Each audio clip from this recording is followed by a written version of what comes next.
is both mentally and physically prepared for every aspect of life. Not only do we care about the motivation, but we want to ensure that we're not only exercising, but we're also creating those healthy habits. A big part of healthy living and dieting and exercise is it's not really about what we eat, right? It's about the amount of food we eat and what types of food are we putting into our bodies for fuel. Here at Connie's, we love a good dessert. We love a good dessert, right? But it's good in moderation. That is my own personal struggle. I love a good cupcake. I love a good sweets of any kind. And I really struggled out with that every single day. So I developed a plan for myself that works specifically for me, my characteristics, and the bad habits that I tend to fall into. At Connie's, we want to be able to give everybody that opportunity to come get us, maybe get an assessment of what you can or can't do, some strategies for your family to help support you in your weight loss journey, and overall just a better understanding of yourself, your habits, and how to change them. One thing that we're going to kind of start with is, how did you talk to yourself this morning? What was your mentality? Did you have a positive outlook? Were you saying positive affirmations? Were you in a good mood? Or I can, I will, I am, instead of I can't, I won't, too hard. Those positive words and that mind thought, or those patterns, those positive affirmations you read every day, the journaling that you do to help get you going, that morning routine, if it is solid and it's consistent, it helps you build that routine so that way your habits, your bad habits no longer are bad habits. They then become healthy, more mature, more valuable skills that you progress with and you continue to build on over time. Now, with saying that, the hardest part of mental health and with depression and anxiety is when we get in those thought cycles, when we start ourselves to see, hear, and think all the negative. And I suffer from that as well. I have my own struggles with that. When I get upset and I get in those thought patterns, how do I change it for myself? Well, that's a question only you can ask. And at Connie's, we ask you to explore that question. How do you change the behaviors that you want to see change to create those better habits? Not only is mental health and therapy and following through with your therapeutic services or your psychiatric and medications important, but another big part of being mentally healthy and mentally able to make those changes is understanding the behaviors that interfere or trigger or occur in those moments of crisis. It's a big part of our Motivation Monday. Why it's so important is because mental health and getting that physical exercise, we release those natural endorphins. We can have a way to exert that excess energy that we feel when we feel anxious. You get your heart rate pumping, your blood flowing. If you don't do it for your mental health, there is always that overall medical health to exercising and getting in a little bit of walking, at least 30 minutes every day. It doesn't have to be intense, it doesn't have to be super hard, but here at Connie's, we encourage you to find some way to be active for at least 30 minutes every day. We encourage you to come and join our walk club, contact us, and learn more about how we want to ensure that our community and everybody has access to valuable resources to help them live a better life or a more healthy life, whatever their view is, or maybe they're on their weight loss journey, maybe they struggle with some different behaviors that make it hard for them to divert from the snack cabinet. Maybe they are stuck at home all the time, they need a place to go. We'll come to Connie's, we will keep you busy, we will keep you out of the snack closet. There is no price here. We are here to serve and we want you to be a part of our community. One thing that you should give yourself permission to do every week is to be who you are and trust that your voice matters and understand that it's okay to be you. We are all unique, we are all different. No human being is exactly the same. So the things that work for one individual may not work for you. And watching YouTube and watching TikTok and watching all these videos of these individuals who are super fit, super ready, super hardcore, that is your motivation. But just keep in mind that that is not your next 4 weeks.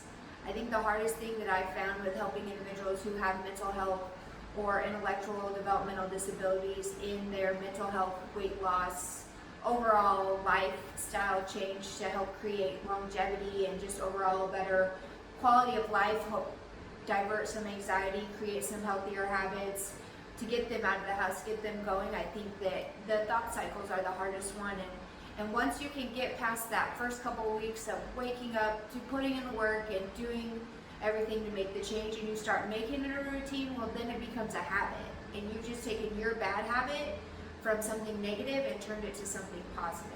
So just remember that every week you need to give yourself permission to make one change, not 100 things. We're not trying to go from 0 to 100. We're trying to go from 0 to 0.5 and from 0.5 to 1, because those baby steps are incremental. If we can make those baby steps in our weight loss journey, then those big steps start to come together. And by the end of the year, by the end of your journey, you've reached your goal, and it's been more obtainable, it's more achievable, it's easier than counting calories and doing this and doing that and all the craziness that is hard for individuals who are typically developing to even do at times, to count their calories, use the app, do this, scale, check, all the things that go into it, grocery shopping. It's a lot. So developing a plan, understanding which support system plays which role in that plan, coming together as a team and developing that plan so that way progression happens and everybody sees the progressions.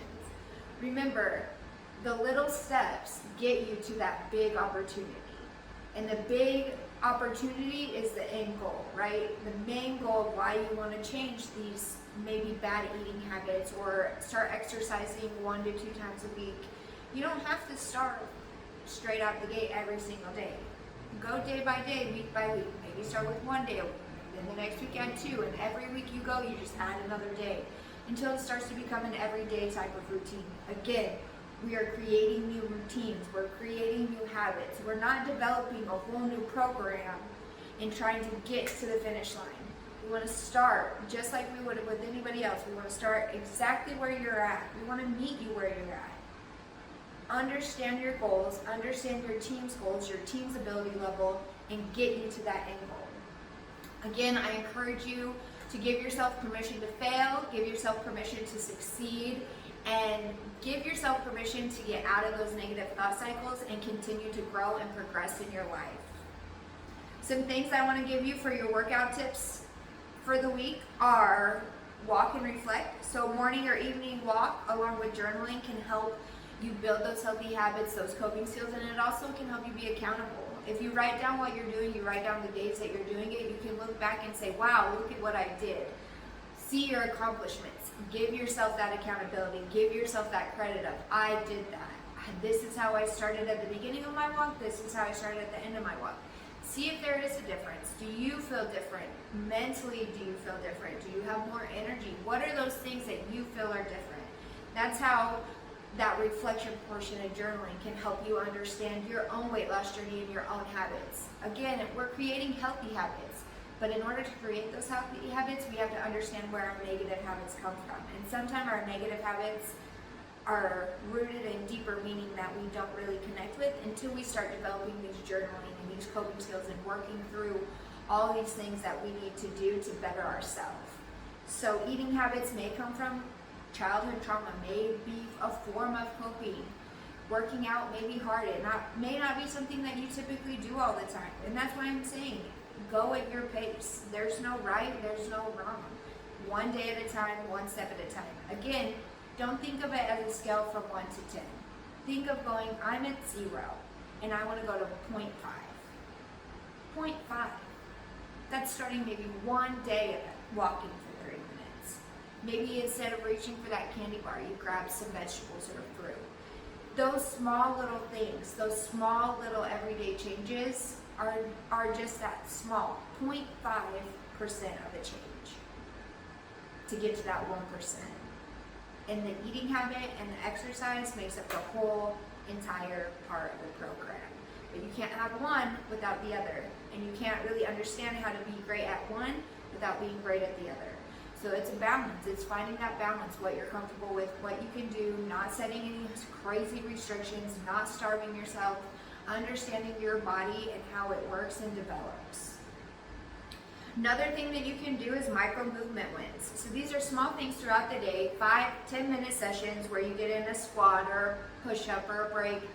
And you can use any sort of thing, maybe some arm raises, up and down, lifting high and up and down, and doing all these things. Just getting that range of motion in, doing these small little things throughout the day to help keep your blood going, keep your body circulating, and most of all, keep that muscle, keep that blood flowing, keep those endorphins going, and keep you in a positive headspace. If you have any sort of styles with music or movies or workout methods or workout routines or any sort of styles, pair those with something positive like music, shows, specific time of day, individual, any way to pair that with something positive to help build momentum, keep it going, and keep that routine improving. Remember, you're going from 0 to 0.5, not 0 to 10. So those changes could be creating a playlist of music that helps you stay walking for 20 to 30 minutes your first day. That could be, checking off a box or checking something off that you've ate X amount of carrots today. Again, there's so many ways out there to help you create those healthy habits. It's really about identifying what are the bad